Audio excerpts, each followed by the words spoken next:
I kept my mouth shut for 25 years. Now that you're back, I want you to go to Tulsa. Not exactly the welcome I was expecting. What crew runs this neighborhood? No crew up in here. We're in the middle of nowhere.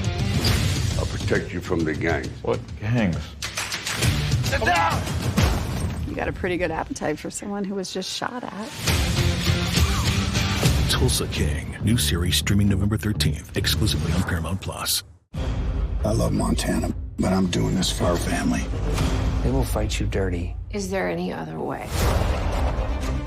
Ruin them, starting with her. Signing this is a declaration of war. We're already at war. I do this for my father. I don't do this for me. We give everything to this land. And I do mean everything. Yellowstone 2-hour premiere event, Sunday at 8 on Paramount Network.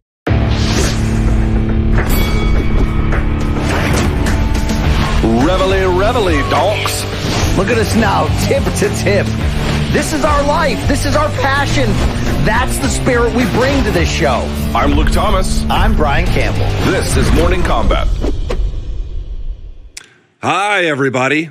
How are you doing? It is 1:08 a.m. East Coast time. It is now technically Sunday, November 13th. How are you? This is the official Morning Kombat UFC 281 post-fight show. Instant reaction.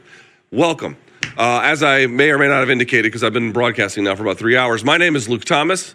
I am one half of the hosting duo for Morning Kombat. My co-host, Brian Campbell, will be here in just a moment. Right now, you can catch him if you want on CBS Sports HQ. When he comes in, we'll get all of his takes. We'll start here with this. UFC 281 is in the books. We're going to get to all the results and the analysis of the main card and maybe some other things along the way. So if you're watching now on YouTube, thumbs up.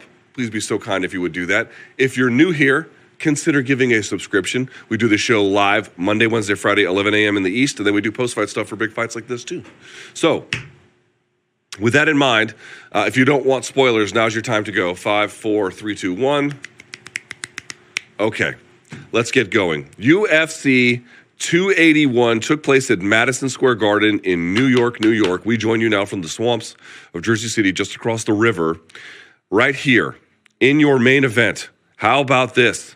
Alex Pereira defeats Israel Adesanya. They have it as a time of 2:01 of round number 5. Man, let's talk about this fight, shall we? And the story of it. The story of it was that it was pretty competitive, really throughout the course of it. But you thought that someone like Izzy was pulling away. That's what you thought, right? Because Izzy won the first round. It was close, but then he kind of rocked him with that jab, hold, hand trap, right hand that landed. He was able to go back to it through the course of the fight, as a matter of fact. And so he took the first. In the second round, Pereira had a great round. He had one takedown, which he controlled for just 21 seconds of control time, not that long.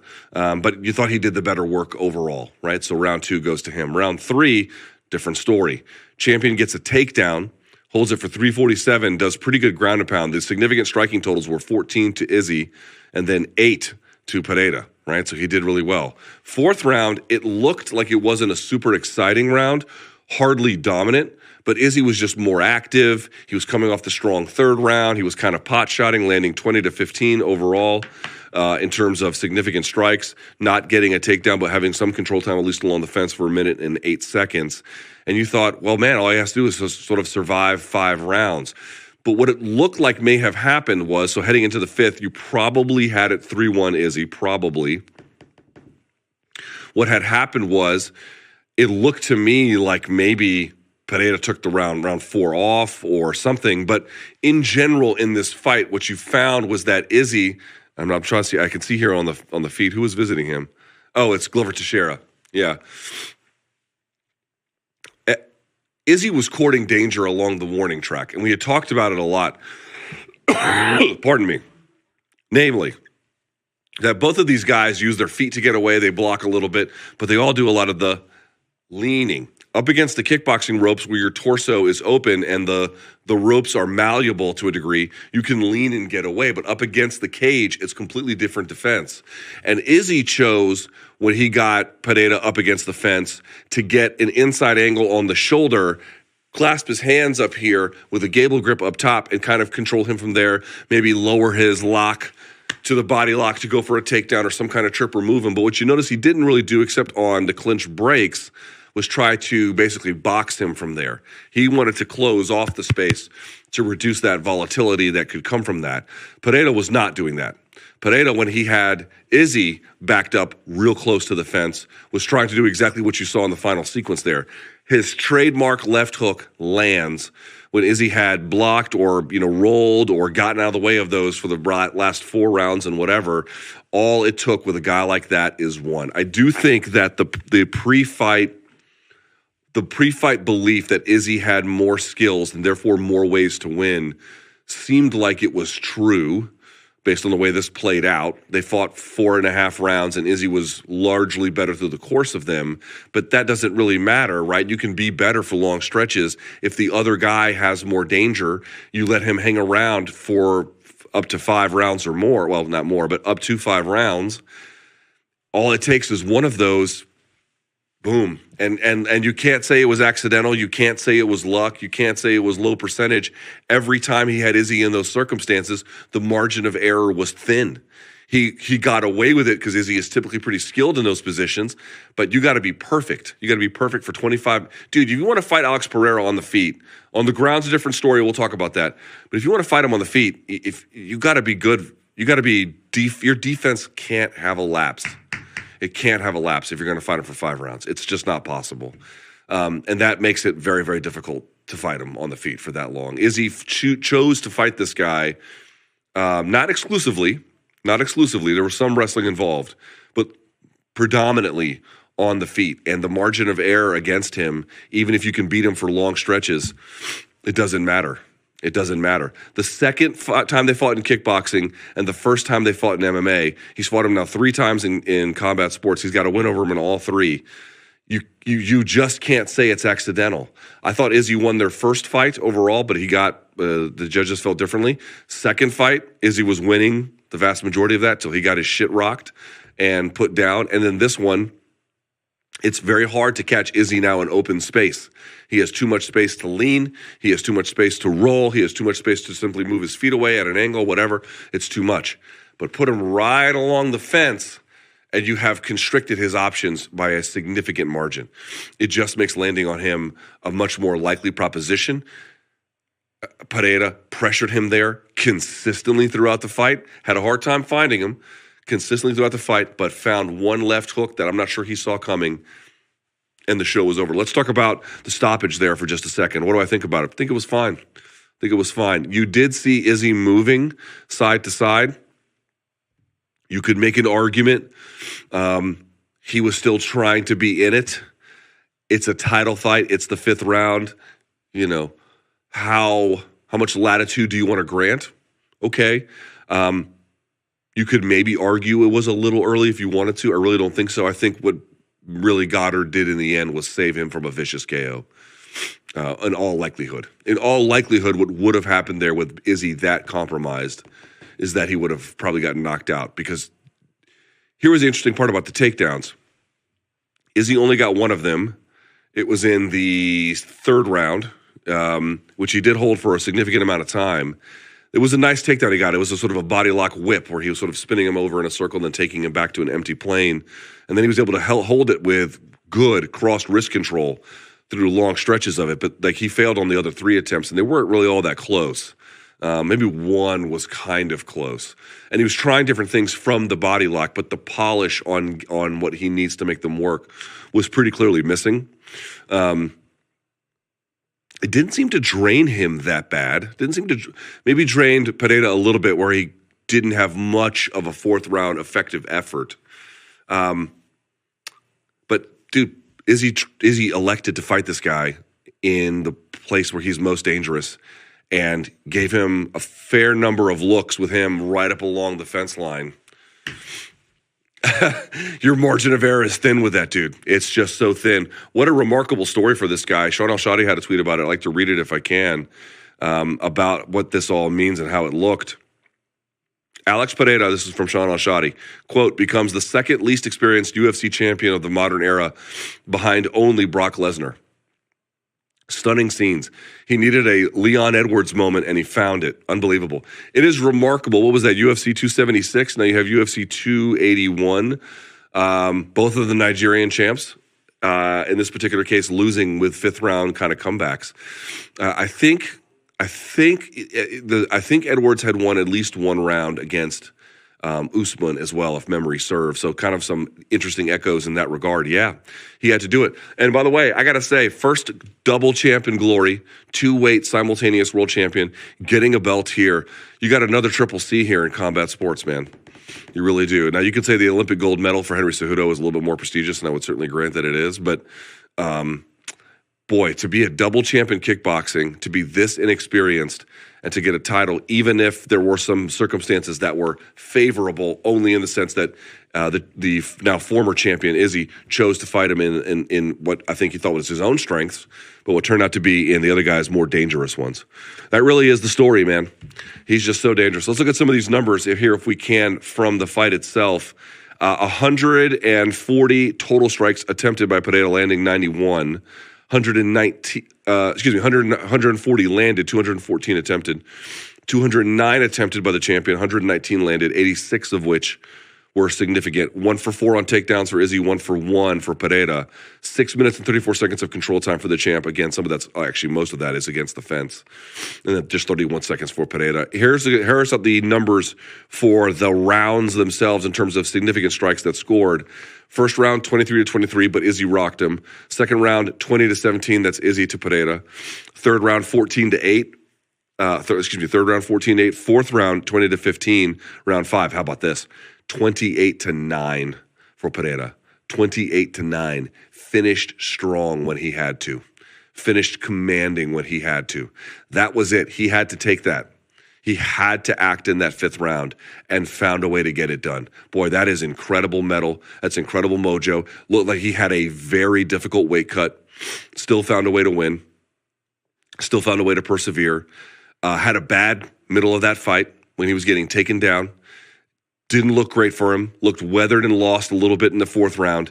And then came back out there with purpose in the fifth and closed the show, grabbing another combat sports title in an era when Robert Whittaker couldn't do that twice. Marvin Vettori couldn't do that twice. Derek Brunson, all the rest of them. None of those other middleweights could do it. And then even with the Blachowicz fight, he was going up a weight class and got kind of a little bit outstruck on the feet, but mostly out-wrestled on the ground. You're like, well, okay, that's one thing. Let's see how he does at 205. Now what this does to the middleweight division is it puts it wide open. Wide open. What is the UFC going to do? All right, let's talk about this for a second. What are they going to do? Here you have a case where one guy has beaten the other guy 3 times, but the fight itself was very close, and the guy who won was losing it up until he wasn't in the very last round. And the guy who he beat in this case was undefeated and the champion in this weight class up until this point. Would you do a rematch? If you're Robert Whittaker, I think he still has the fight against Paulo Costa coming up. I guess he can't get out of it. I don't know what they're going to do with that. But if you're Robert Whittaker, you want to be like, no. I want the first shot at that guy. Izzy had 3 takedowns that failed. One that failed in the, 2 that failed in the second round and 1 that failed in the fourth. Most of them off body locks. One high crotch. What was the major problem with him? He just didn't quite have his hips underneath him in certain spots. Didn't have his elbow deep all the way when he needed to on one of the high crotches. Wasn't getting the one takedown he did get off the whip from the body lock. He got the appropriate amount of turn. There just wasn't the right finesse on them. I think that's, to me, what was missing for them. Some of the position was a little bit loose. He just didn't seem to have and also that's a big body to move like that, right? That's a large man to try and like position around. It's not so easy to do. He's going to have his weight and his base underneath him. And so he just had a hard time moving him around. he did get the one, again, capturing the wrist. That was really good. He was able to return him to the mat a couple of times as he tried to get up, force him to wrestle to his hands. You could tell that that was not something that looked very comfortably and normal as part of the attacking sequence from Izzy, but he was able to get it done. Scored a pretty good round. Still a 10-9, not a 10-8. Still got a good round out of it, but just wasn't consistent enough. You felt like if you could get the takedown more consistently, it'd be a different fight, I feel like. But no. And so he had to stand with him. And so as a consequence of having to stand with him, that was it. Close the show right up against it. Unbelievable. Let's look at targeting, if we can here. Izzy targeting the head, 47. Man, nearly identical. Nearly identical. Listen to this. Targeting by head. Izzy, 47%. Pereira, 46%. To the body, 24% for Izzy, 29% for Pereira. To the leg, 27% to Izzy, 24% for Pereira. Nearly identical proportions in terms of their targeting. Pretty remarkable in that regard. And then again, most of it at distance. It was interesting in the clinch how much stronger Pereira looked, but how much he was able to be out positioned there. Izzy was able, so here's the thing. If you're going to go for certain kinds of takedowns, the way you want to keep them flat along the fence typically is an underhook on one side and then your head and shoulder, kind of shoulder into the chest, head on the other side. So you're covering both their shoulders. He was taking a gable grip on an inside shoulder look, which gave him the angle he needed for a takedown or to turn or for a trip and some offense. But that position does allow them to move off the fence a little bit more nimbly as a consequence. Now, he did have the gable grip, which means he would have had to frame off and push, and that creates some extra working requirements, so maybe he didn't want to fight through that necessarily. But it looked to me like Pereira was stronger in the clinch physically, more offensively dynamic, but a bit willing to give up position a little too easily. And so that was what enabled Izzy to control that space. But I wonder what they're going to do now for a title fight. I really do. Whitaker is, you would think, as long as he can get a takedown, which you would think he'd be able to do pretty regularly, he's a nightmare matchup for Pereira. They would have to pull him out of the Costa fight, which I just don't think they would do. Man, he's got to get through Costa, and then that's his shot back to Pereira, assuming they don't do a fourth fight between. I don't know what the appetite would be. I don't know if there would be a lot of appetite for a fourth fight. There might be, right? I guess I'll have to see what BC says and what they ask him. But it really is going to be up to what UFC wants to do in that regard, and I don't know what the appetite would be. I don't know how folks feel about it. From what I could tell online, there was some appetite for it, but that's not really an accurate reading. Yeah, that's funny. So we'll see what BC has to say about that. We'll see what he has to say about that. Amazing fight. Full of tension. Slowed fourth round. I did hear the crowd boo a little bit. I mean, I don't know what y'all want. Y'all had a spoiled night. The whole night was full of fucking crazy antics. I think BC's here. Oh, he's coming in hot. Yeah, let's go. Bring it in. Hey, let's go to the bullpen and get the righty, okay? Let's do it. Oh, the bullpen, is that what you are? You're Mariano Rivera? I'm like Trevor Hoffman coming here, okay? All right, BC. Exit light. All right, BC. The story and truth of the fight is what for the main event? That whether it was the pressures of the fan base to be more exciting or whether it was the history between them for Israel Adesanya, having lost twice before to Alex Pereira, having been knocked out, whether that motivated him to want to come in and make a statement or whether he thought against a guy this dangerous coming after him was going to be the best play. For me, the biggest takeaway is equal. It's two things. It's one is that we already knew the power was for real for the new champion here, Alex Pereira. But we didn't know about the poise, the gas tank, the ability to hang in that fight and find his moment after seemingly taking round 4 off and saving up his energy. But on the flip side, Adesanya waited willingly in that pocket far too long against a fighter that, even with his unproven history late into fights starting there in round 5, at the midway point in round 5, what did I say? I asked you, is he one takedown away in this moment here from potentially ending this fight? I loved his offensive nature. I loved the focus and intensity he had. But in round 2, which was a big round for Pereira, in segments in round 3, it was too much of a tease where Izzy, when backed up, was too willing to hang out at range. Sometimes he exited to the side. Sometimes he used the 1-2, and that right hand was a big punch for him to create that space. But trusting too much in his head movement against a fighter like that in the 5th round, it may have been him who fell victim to fatigue in the end and kept himself in that strike zone too long and paid for it. This game is crazy. We saw a head kick from Leon Edwards just a couple months ago against Kamaru, which is point proven. But it's hard not to look at Izzy and wonder if he'll be kicking himself for that decision to stand so close for so long.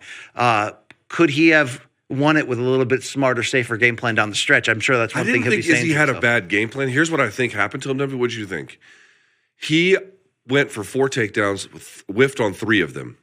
If he was more regularly able to get takedowns, if it was a much more consistent threat, that's a different fight.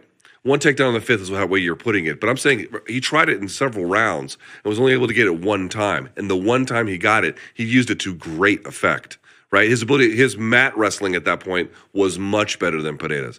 But his takedowns just weren't there. So it forced him, and maybe he chose to some degree as well, but it looked like it forced him to some degree to just stand up more, when if the takedown was more readily available, it would have been used. Do you think he wanted the 5th round finish and it was a little bit too much of his focus? Because Nah. but it's a fair criticism to say for stretches of this fight he hung around in that pocket for way too long. Yes, he did. He did. That's where the fight's lost. He did good things to take Pereira down when he could. He did good things to try to stay on his back and pull on his own gas tank and try to get him out there. And, did he largely win the striking battles when they were at close range, which was most of this fight? Yes. That pull right hand sort of delay to get the defensive Pereira down, the right hand was on point. Let's not forget to close round 1. Pereira legitimately 2 to 3 seconds away from that fight being stopped. Looked out on his feet and getting lit up. So there's not much bad you can say in terms of Izzy came out with intention. He came out trying to execute. But when it was clear that he's built a lead, and I don't know, is that clear to him in that moment that he's up 3-1 on all 3 judges' scorecards? I'm not sure. Seemed that way. It seemed like it. Man, it's weird. It's like there was the legit buzz of is Izzy boring? Is he GSP 5-round Izzy? It's like don't you hate that we're kind of that I'm picking out and criticizing something that like the casual fan base was like, come on, be more excited. He had all that intention. But it was proven misdirected in some way. You can't hang out on that street corner without the ladies coming up to you, without getting a little on you. You know what I mean? Dude, not everyone's going to be able to do what Pereira did, which is keep his head, manage what was left of his gas tank, hang in there, and in just his 4th UFC fight, win a championship after being a 2-division glory champ in kickboxing. I mean, this is wild what he was able to do. But in hindsight, could it have been easier for Izzy? Could it have been? Or is Pereira always going to walk you down and close that distance? Izzy's, that's tough, man. That's tough. It's tough because when a guy has power like that, when he can do exactly that to you, then you're going to have these. I mean, is he too offensive overall, too? Who, is he? Yeah. I mean, did he just get caught in your eyes, or was this a preventable trap that he? I don't think it's when you say just get caught, I don't think there's anything accidental about it, if that's what you mean. He had, again, if he was able more regularly to wrestle, then you can choose how you want a 5th round to go by virtue of where the fight's going to take place, what kind of risk you want to accept. Like if that's St. Pierre, granted against Bisping, who was more willing to strike, but against someone who you thought you had a real distinct advantage over in the wrestling and hello, is this kind of threat on the feet? Would you wrestle him? You're going to fucking wrestle him. Look what he did to Dan Hardy. He fucking wrestled him the entire time. So you don't hold it against him for playing too safe, which is almost what everybody was trying to get him to not do. It's a question of, I don't know how much he was willingly accepting it. Versus, okay, the takedowns weren't there as much as we thought we were. Let's just stand with him anyway, which is kind of like a requirement. But there's a difference between standing with him and trying to work your jab, which in spots Adesanya did a great job with. There's a difference between that and when the distance is closing behind you and you've got nowhere to go and you're backed up to the fence, playing chess with him at that range. You can't. Yeah, that's just it's Russian roulette at that point. Especially when you're potentially tired. It's Russian roulette. Once you're up there, it's Russian roulette. It really is, and. He lost when he played it. Dude, there were many times that Pereira could have broken if he wasn't for real. End of the 1st round, no question. Gassed out potentially on the bottom in round 4, no question. Points where Izzy was getting off with consistent jabs to the body or front kicks that could pull on his gas tank. Dude, he showed us a lot of poise in there. I mean, that's some championship. Okay, right so there. a couple questions here we have to get to. Damn. First. There's a lot of dams. Damn, right? You can feel it. It's like exhale. Damn. First. Is UFC going to make a rematch out of this? So I just talked about that with Hakeem Dermish on CBS Sports HQ. Doesn't Robert Whittaker have a fight scheduled? Paulo Costa. All right. Could they pull that fight and give it to Whittaker and no one would think that's crazy? No, I don't think anyone would think that's crazy. The Izzy second fight, the rematch was disputed. I thought Whittaker won it. Whittaker, all he's done since then outside of those Izzy fights is win and show you that he is a living legend, a former champion who's right in the mix. Could they go that way? Yes. But because he already has a fight scheduled, and because Izzy had 5 title defenses, and because was winning 3-1 on all these scorecards, and because, this was a great fight. In terms of the combination of enough action. Yeah, the fourth round was not so great. Okay, enough action with drama. Sometimes drama overstakes, sometimes the tense feeling can overtake actual action. Yes, I think you run this back. Only this time, Luke, you ready? I think you do it in Brazil. I think you make Izzy go into Brazil to get it back. Yeah, you could do that. You could do that. He already did that the second time they fought, and it didn't really work. Remember I asked you late in that fight, had he learned strategic lessons from the loss to Jan? Not enough. Not enough. Who, Izzy? Yeah. Yeah.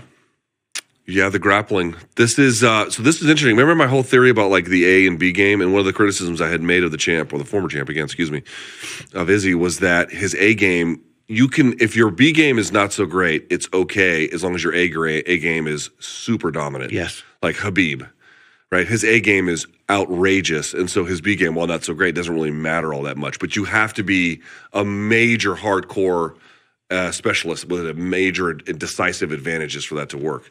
Izzy was kind of getting to that with middleweight, I thought, with his striking, maybe. But it would really depend on if he could get past a guy like this. No, he couldn't. So then it becomes a question you go reflect back on his B game. Defensive wrestling along the cage, pretty good. Wrestling it out in the open. He did get taken down here once, but that was a pretty good takedown by Pereira. I'll give him credit. But more to the point, because the takedowns failed him, and he tried and couldn't get them, there was just much more of a riskier kind of fight he had to approach. And he accepted that risk in those situations more willingly than perhaps he should have. But again, I go back to it. Like, if the takedown was more readily there, I think you would have seen it more regularly. I mean, it's hard to say in hindsight he should have done this because he didn't know he was going to get knocked out. So in hindsight, should he have gone for a takedown midway through round 5? Yeah, I would like to have seen it have tried. Doesn't mean he needs to spam takedowns like Maya against Woodley, right? But situational, experience and knowledge, it was surprising given all those circumstances. Official. That he. Sorry. I mean, you wouldn't be listening to me anyway. But if you've got something more important, just come out with it. I love you. No. Israel Adesanya was up on all 3 judges' scorecards heading into the 5th, 39-37. I revealed that a minute and a half ago. Did you? Yeah, I did. But that's fine. His situational knowledge of having to know where he was and knowing, Luke, you got, I don't know. There's a difference, too, between saying he should have shot and maybe he should have tried his best to take I'm not saying he should have shot. No, I'm saying it's easy for me to say he should have shot. But there's other things he could have done beyond that. He could have worked more from the outside. And I don't know. I feel like there was a part of him that really wanted to send that message and put that exclamation point. And had he been able to finish this guy in round 5, it would have been triumphant. And we would have been saying, was that enough to take back the pound for pound spot from Volk? I mean, look, we're asking a lot of these guys under duress and under pressure and under exhaustion. But he's too experienced for this to happen like this, the way it did. This isn't even the Kamaru getting, lured into the head kick. And so, okay, so let me ask you. So then what is your major criticism of Izzy? It's merely that he spent too much time in too vulnerable position, right? Yeah. He said he spent too much time in an area where the margin for error is just too low. It's too thin. Yeah, you can't. You just it's too easy to make a mistake, and it's too much time to spend there. Okay, fair enough. That was a question we had coming in. Even though we don't know if this. But I'm going to go back. I'm going to go back. Is it too dangerous for Izzy to play with this guy for 5 rounds? Turns out yes. Yes. But turns out yes. Making that mistake. But I'm going to make this point one more time. The fact that his offensive wrestling was not more dynamic put him on this path as well. I don't know. He just had success in round 4 with wrestling. Round 3. Round 3. Okay. Then what was he doing in round 4 to get? There was the kind of shitty round where not a whole lot happened. I mean, after the success of round 3, to not go back to that well once in round 5. especially at that point where you're 2.5 minutes in the round. You're Right. both having That's a good moments. point. I mean, That's a look, good all point, I'm saying is we talk about the experience coming in and would Pineda fold. He had a million areas to fold physically, mentally, game plan wise, and didn't. And it was Izzy who made the critical mistake, and then the fight ended. And that's that. Yeah. There it is. There it is. So my preference is a rematch between them. And I think it's going to be a big fight. I mean, look, anytime the established champion was winning, on his way to it until he wasn't, there's intrigue. And you give now the history. I mean, he's 3-0 against Adesanya. That's wild, Luke. He's the only man to stop him, and he's done it twice. That's crazy. Across both sports. I mean, that's crazy.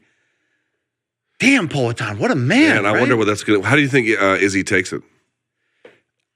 Knowing his makeup. Well, they have Teddy Atlas on the desk there at ESPN. Yeah. Knowing his makeup. Brian Custer on the desk right there as well. Yep, Showtime's Brian Custer. There he is. On the UFC desk right there. Wow. Teddy Atlas, Anthony Smith.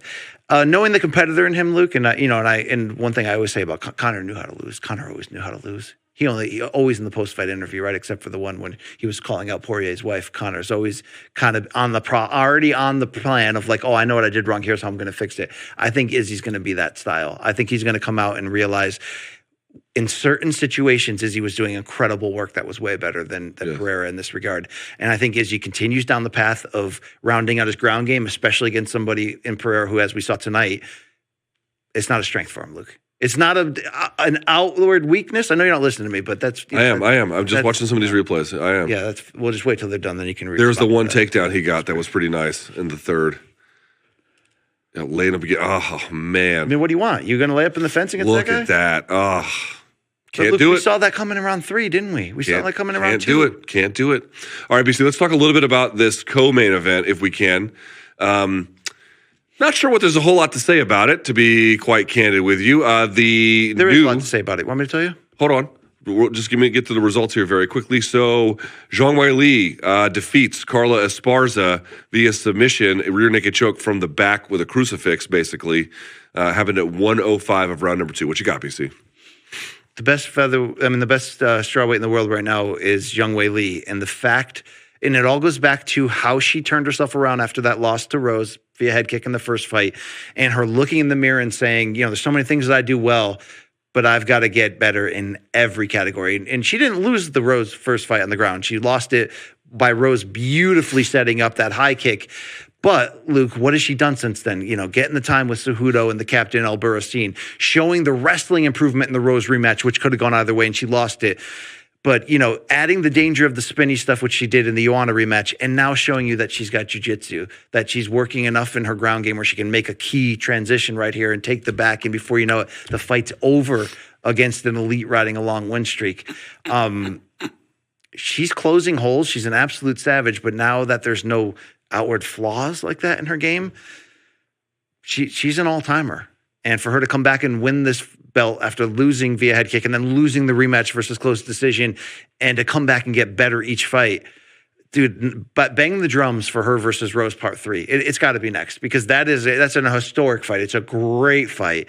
And, because when Rose is at her best, she's the best we've ever seen in this division. That's not a disrespect to Joanna, who's got the most title defenses. But Weili's going somewhere super special. And the only flaws she's really had up to this point were 2 losses to Rose. Now she can get a chance to redeem those with the belt as champion in a trilogy. Like, the strawweights always deliver for us, with the exception of Rose Carla too. It's like that, it's like the Rocky V type, sore thumb sticking out of there. But Weili's dangerous as shit. She's as good as it gets. I'm really looking forward to see who can outsmart the other one, who can win this in a Rose trilogy. I mean, give me a reason why Rose shouldn't be next. Give me a reason. I don't have a good one. I think you probably go, I don't think you penalize Rose for coming off a loss, considering the champ that has the belt now she beat twice, right? You don't penalize. I don't know if it's a question of penalization. You have to take that in mind when you're thinking. Plus, there's no obvious contender because Marina lost. You do Amanda Lemos. You could do it. Not when you've got a chance. They've got the champion again, who they can market well, of course, in China, where they're making big inroads. But it wouldn't be nearly as big or interesting. But you could do it. Rose just had the documentary. Yeah, you're doing Rose Weili 3. Yeah. Who's going to be the betting favorite? Zhang Weili, I think, is the betting favorite there. Even with 2 losses to Rose. That was a weird performance she came off of, and Zhang, she looks amazing.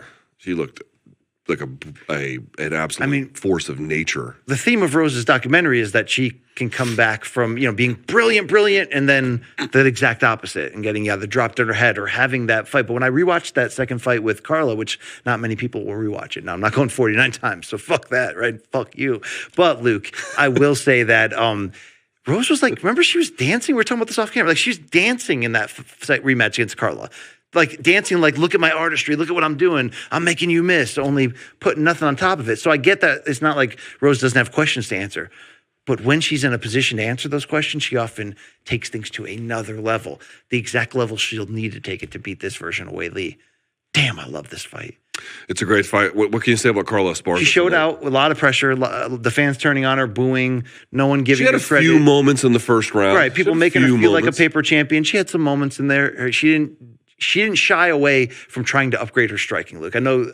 Can I have you back? I know I'm listening, fucker. I'm trying to do a few things at once. Okay, but you're not good at listening to begin with. So to have you watch something else, when I'm actually trying to set you up for a question that I now forgot. So you did that, not me. Carla's setups were better offensively to try to get in, duck under the jab. There's a couple things, but she wasn't able to do it consistently. She had a little bit of wrestling success. Let me pull up some of the numbers here. A little bit, but and Weili's not perfect, Luke. I still think a striker like Rose can piece up Weili and control a fight from the outside. It's though, can Rose have the same success keeping Weili away on the ground? And in their rematch, Weili had success taking Rose down. So Carla Esparza credited with 1 takedown in the first round and control time of 53 seconds. It's pretty good. Zhang Weili given a minute of control time in the first round. Zhang Weili landing 33 strikes in the first round, significant ones, just 5 for Carla Esparza. And then in round 2, just 4 significant strikes landing for Zhang Weili, 1 for Carla Esparza. And, of course, there's a submission attempt for the crucifix from the back, although she was, in turtle position. Boy, Zhang Weili is a full, well-rounded threat, is she not? She's physically strong, you're right, she can be hit, but she fights with so much power and verve and intentionality. Rose has her number in striking. That was clear in the rematch, which was a close fight. But I think Weili gives her problems. Even though Rose has decent takedown defense, she can be an offensive wrestler when she needs to. And she has good jiu-jitsu as well. Weili's so strong that there were moments where she could just out of nowhere dump her to the ground. You're like, damn. And also, I think it's a question of what position she picks. Yeah. So if she goes and picks where, for example,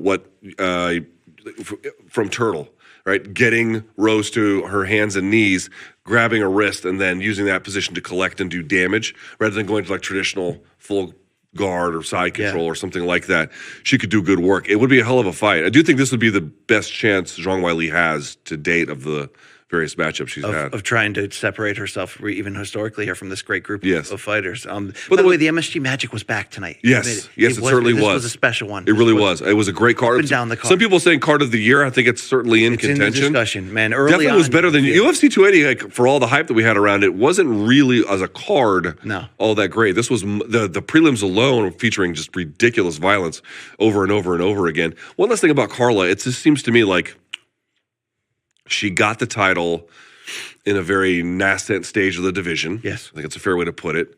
And then got the title again. What way would you describe it? When the dominant powers just seem to have a little bit of a lapse, right? She got sort of getting through between the cracks of the dominant powers. It's like when... But no staying power is really the issue, which is why I think she's kind of separate from the pack. Remember when we were kids in '89 and... The Eagles had that home football playoff game, and it was like the fog bowl against the Bears, and the players couldn't even see. You know what I mean? But you're like, that's still a real NFL game. It's a playoff game, right? They can't even see, Luke. They can't even see the field. Carla winning that title against Rose in that rematch was kind of like a fog bowl game. It's kind of like it would never look like that again if they ran it back, right? I don't even know if they never will now. They never will. They probably won't. Carla's got 2 wins over Rose in title fights. That's wild, right? Yeah, and 1 by finish, right? I think the first one. Yeah, that was dominant finish the first time. Yeah. How about this one? Dustin Poirier defeating Michael Chandler despite the crystal ball. Crystal ball didn't do so good this time. Effed in the A. Wow. I mean, wow. Via rear naked choke at 2 minutes of round number 3. BC, Michael Chandler credited with 3 of 7 takedowns, but 2 submission attempts from Dustin Poirier. This was a fucking better than blood and guts fight. This was better than we thought it could be. And we thought it could be definitely better than Gaethje and Chandler, which was a fine fight. This was better than that. This was better than that. Chandler was winning the first round and then almost out on his feet in the closing seconds, right? Did that happen, or am I thinking of the? No, in the was it the first round? Yeah. Yes, and then Chandler had a much better response. Then Chandler comes back in the second round and he's wrestling, and and you're like, is Poirier weakening? Poirier dug in and did Poirier stuff, and I almost have to apologize for questioning his mettle, and it wasn't his willingness necessarily. It was more like had time caught up with him, or could Chandler's rocket right hand just bridge that gap and split the guard? And dude, he rocked Poirier in that first round. I mean, Dustin's career has been about bending but not breaking. Man, dude, for both of these guys, they both get elevated because Luke Chandler fought like a. Chandler is so freaking dangerous against anybody in the world, and he proved that again at 36. He's not slowing down, Luke, or making, catastrophic errors necessarily. He's just gunslinging, and he pulls the fight or flight out of you, and he almost did this. And it was kind of a shame that with the announcement of Volkanovski that took some of the stakes off of this fight, that somebody could do something crazy and punch their way in. But Poirier embraced the violence, put on the war hat. It had me feeling like it was going to force him to walk into an ending. He damn near almost did. But because he's Dustin Poirier, he came out with a monster win at this point in his career. What can he do with this win? Is he not done competing for the UFC lightweight title? If I'm him, I don't know who. Do you think he wants to fight Dariush? No, he should sit back and wait for the phone call. No chance he wants to. Who the fuck wants to fight Dariush? No.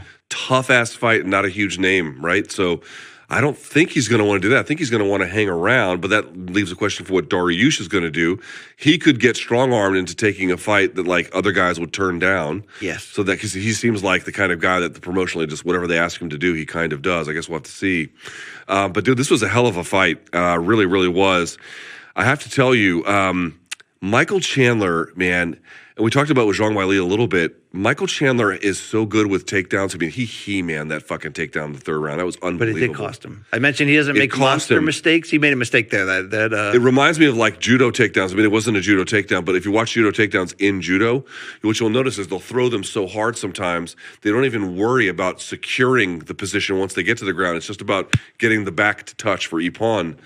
Right, so they'll just roll through. There's no control of it. He tried to slam guide him down, but didn't do it with enough authority, and then controlling it. So he got whipped around and got his back taken. That was pretty fucking amazing by Dustin Poirier. But I will say this about Michael Chandler's game: if he could more easily weaponize attacks from the back, I think it would transform his game. BC. Yeah. Because he found himself there a number of times. He did have some decent ground and pound, especially when he had that one wrist trapped in the second round that forced Poirier to come up to stop it. But there was some pretty good ground and pound, but it wasn't like super dominant ground and pound. It was really good, but it wasn't amazing. So would you take a little bit off the fastball? Because he's still coming out reckless throwing bombs. I mean, it's just he's throwing fucking bombs. He's loading up, but he puts you in a spot where you can never be comfortable. You can never. I mean, it's crazy. He does make you fight his fight. You can't avoid fighting his fight. Maybe Makhachev could. Maybe Islam could just take him down. But and by the way, to your point, like think about this. Dustin Poirier was getting lit up against the fence too, but that's only a 3-round contest. If Izzy versus Pereira was a 3-round contest, you saw what would happen. He would have been fine.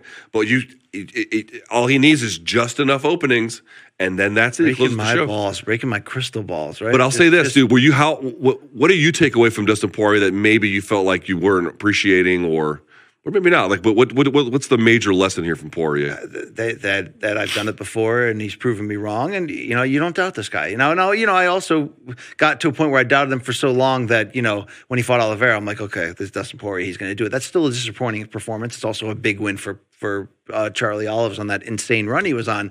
But no, man, he still got it. I mean, he embraced the grind, and it didn't end up costing him. He embraced the war like he tends to do. So it's like, is there a celebrity fight we're not thinking for him? What can he earn with this separate from waiting in line for a title shot? You're right. Another fight with Conor? No, but nobody wants that. Colby? Shit. I don't know why anyone would want that fight. I think Colby wins that one relatively easily. I hate to say we don't need a Max trilogy. We don't need that. No. Okay, so BC, here are Michael Chandler's wins. Dan Hooker via KO. Tony Ferguson via KO, but he has losses via KO to Charlie Olives. He got decision by Justin Gaethje, and then tonight he got submitted by Dustin Poirier. So losses to Oliveira, Gaethje, and Poirier, wins over Ferguson and Hooker. How good is he? Very good. I mean, like you can criticize whether the balls to the wall style is the best use of his skill set now. You can also argue that it makes him the most dangerous. It makes him a title contender, no matter if he's 2-3 or not. He's still super dangerous. I mean, that the will to be able to withstand what he did and be right back in that fight. And, you know, I mean, he was willing to go blood and guts in that third round. Look, he still got it. And I think he's still got leverage with the company. And this is another just badass performance, you know, and he's still got the leverage where, I mean, what do you do with him? Do you put him in there against Conor coming back? Do you put him in there with Gaethje in a rematch? I don't know. I don't know what the next obvious move is for him. But so, I also don't know if he's not done. You know, is he always one knockout away from fighting for a title? Chandler RDA? Yeah, why not, right? Chandler Gamrot? I don't know, no. Why? That sounds like an awesome fight. Yeah, I mean, it is awesome. I mean, you would agree that Chandler versus anybody is awesome? Yeah. I mean, you could do Chandler Fiziev. Yeah, that's also explosive. But do you like that for Conor? Sometimes somebody asked that. Chandler for Conor? Yeah. Yeah. People really like that. Okay, that's an interesting one. Conor's going to be off like 2 years, right? Yeah. I mean, Chandler's hittable. He is hittable. Yeah, I would be okay with that fight. That's a good one. Sure. That would sell because of the anticipation for a first-round knockout. And you just know, like, by hook or by crook, dude, Chandler's fights are not boring. They're just not. They're not boring at all. He is. I mean, Poirier is an all-time great action fighter. Chandler's almost like just a little bit more exciting than him. You know what I mean? That's crazy. Poirier's so exciting. He's been so many great wars. Chandler's fights are insane. So are Gaethje's. Like, this era we've been so, I mean, damn. This was so entertaining tonight, that fight. Yeah. Edgy, I mean, just batshit crazy. Yeah, I would say this. Charlie Olives needs a fight too, so let's not forget that. Right. So what about Chandler-Charlie rematch? Oh, my God. You could do that. You could do Charlie Olives that way. Yep. Loser might be done after that kind of war, right? You could do a Gaethje-Chandler rematch. Noises. You could do a couple of those. You're like reloading? Yeah, my throat's itchy. I mean, I'm sure the vaping helps. You know, it's good for you. All right, BC, let's talk about something else on this card here while we still have some time left. Yeah, I mean, Frankie when yeah. He got Chris Gutierrez shutting the fucking lights out on Frankie Edgar. Frankie Edgar landing 2 strikes. What do you think about Frankie's Valentina tattoo across his chest? Big Shevchenko guy, you think? Doubt that. Yeah, okay. Okay, all right. He loses at 2:01 of round 1. Chris Gutierrez going linear up the middle and caught him. And it's what happens. It's the end of the road for a legend. Jesus, I've seen him get laid out stiff more times than I would like, and I'm glad that this has come to an end. And he had a fucking great career, but it's time. It's really fucking time. And Chris Gutierrez, it's a great win for him, but it is a tough position to be in because no one wants you to do what the fuck you just did. Yes. You know, in that moment, they'll celebrate it years later. Yes, but in that moment, it's bad. Nobody wants a thing to do with you. Dan Hooker got a big win. Now, that's not the best performance from Claudio Puelles, who had an opportunity to kind of kick the door in himself at lightweight. But like up the gut. Dan Hooker needed that. Claudio Puelles just landing 5 total strikes in that fight. Jesus. So that is not much. You like Dan Hooker against Charlie Olives? Not bad matchmaking. No, that's not the right fight. That's not the right fight. What is the right fight for Dan Hooker? That's a great question. So, you know, he had lost 4 of 5 before coming out here and getting a win that's going to buy him some time. It's going to allow him to. So he's sitting at 12 in the rankings. He's between Damir Ismagulov, who was a bad fight for him, and then Conor McGregor. You could do What about Dan Hooker versus Tony Ferguson? Didn't they already fight? I don't think so. Then yes, you can do that. Yeah, you can do that. You could do him versus Grant Dawson as well, but I think Grant kind of tears him up maybe. Yeah. From the wrestling. Whew, what a night, Luke. I mean, I don't know what happened on the show before I got in here, before they went to the bullpen. They were like, enough of this gray guy over here. Was it high energy? Was it like, holy shit, what a night? No one did any of that, yeah. Oh, all right. Or was it like, hold on, guys, I need to... All right, well, dude, my nose doesn't work properly. Then I got a vape. Let me get the vape over here. What would you like me to do? Yeah. Hey, can we look at the x-rays of your black liver, fuckface? Why don't we do that? Why don't we do that? We should say something here first. We will be on Monday. We'll have reactions to everything. Dude, how about very quickly? Or a special guest, maybe? Down the line. Hold on, very quickly. Quick reaction. What, Conor Riddell? Dude, that was a I mean, Moicano, as expected, came. How about that post-fight speech? Came out ready to deliver, dude. He was nasty. He landed hard shots. He was, head hunting with that right hand. And Brad Riddell didn't look himself in this one. I don't know. I don't know what the story. No. Don't get me wrong. Moicano is on fire. He's on fire. Please don't misunderstand me. But I also listen. He might have won regardless, but he won at just 320 of round number 1. I would have thought Riddell could have put up a bit of a better fight than that. Dude, Moicano came out for war. He came out so look at this. How about that interview? How about that interview just from like getting noticed? Because he took that fight against RDI in short notice and came out. He fought like a maniac, and you got to pull him out of there. And he did another big interview after that. Like he's emotional. He's asking for the money. I mean, like this is how you get noticed, dude. Okay? Yeah. There's fun fights you can make with Moicano against anybody. Sure. Ryan Spann, Dominic Reyes. It might be the end of the line for Dominic Reyes. 32, man. I can't believe I'm saying that, but it might be. So that's 4 straight losses, and 3 of them. Am I correct in saying 3 by stoppage? Let me double check that. Yeah, it was the title bout. Yeah, so he got decisioned by Jones, viciously KO'd by Jan Blachowicz, viciously KO'd by Yuri Prochazka, and now viciously KO'd by Ryan Spann. Damn. Man, this night filled all the emotional holes, didn't it? Aaron Blanchfield, Molly McCann. That's what I said. It filled all the emotional holes. This night. You're disgusting. Hey, no, seriously, Aaron made big news at 125, all right? She's coming on. What about her against Macy Barber? You could do that. Yeah. It's a fight you can do. You can do it. Okay. All right. We will be back live Monday, live at 11. I don't want to be back Monday at 11. How long was the show? It felt like it was 5 minutes. About 50. Oh, wow. I'm going to go back and watch. It's been an hour? What was the first half hour like? Sex. We actually shot pornography in here. It was great. Oh, okay. All right. Luke, it's been a wild week. All right. I'm still ready to go home. All right. Girl, I love you. I need love. Look at me in the eyes. I got a full pad thai I'm going to eat now. You haven't eaten it yet? I've nibbled on it. Oh, okay. We should thank the crew. Yeah, so this one goes out to Mark, Gaffney, Jim, Big Lou, who loves racist Italian soccer. No, he does not. He's just big on like what do you call it? Re-racking when you got to adjust. Sometimes your pieces get out of order. Just and you got shuffling the pork and beans down there. Long Island Luke, Mikey was here. Right? Mikey was here. Yeah. We saw Courtney. Yeah, Chris L in the house. I mean, our people. Gaff did a great job this week. Jim, that's my guy right there. Yeah. All right. Thank you to all you, and thank you to the Jay Paquette, Luke, we could shit into a cannon. He would watch it. All right. I love that guy. What a guy, right? All right. Can we go home? Yeah. All right. Back live Monday at 11. We'll have a guest. Join us then. Not Tukey Thomas. Morningcombat@gmail.com for any questions or any follow-ups or anything else you want to know. Let us know about the Money Line Hammer of the Month. Oh, tonight. Who is your Hammer of the Night? Ooh, I'm going to say... Michael Trezano, right? Moicano.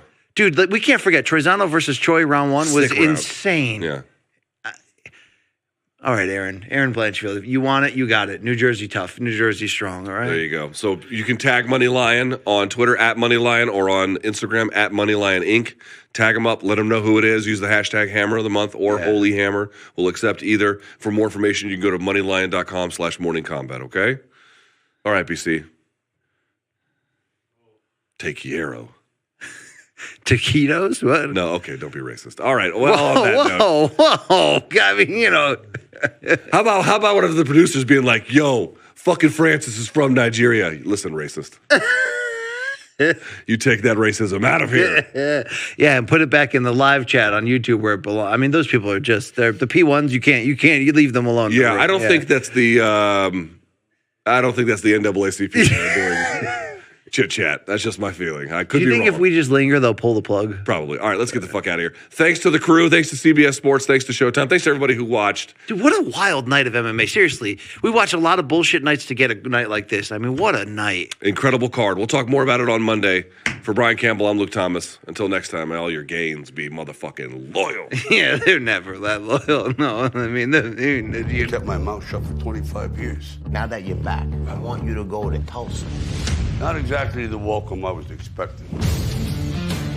What crew runs this neighborhood? No crew up in here. We're in the middle of nowhere.